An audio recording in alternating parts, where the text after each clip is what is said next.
بسم اللہ الرحمن الرحیم۔ اللہ کا پیغام، مومن عورتوں کے نام۔ اپنے گھروں میں سکون سے قیام پذیر رہو۔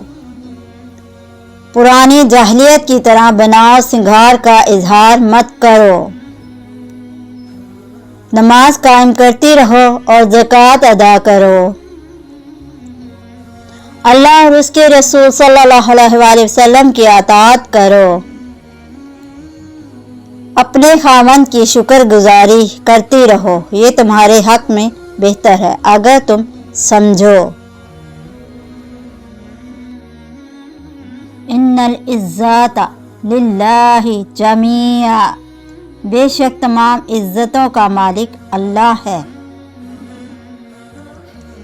اللہم اغفر لنا قبل الموت، اے پروردگار موت سے پہلے ہماری مغفرت فرما۔ وارحمنا عند الموت، اور موت کے وقت ہم پر رحم فرما۔ ولا تعذبنا بعد الموت، موت کے بعد ہمیں عذاب نہ دینا۔ ولا تحاسبنا یوم القیامہ، اور قیامت کے روز ہمارا حساب نہ لینا۔ انک علی کل شیء قدیر، بے شک تو ہر چیز پر قدرت رکھتا ہے۔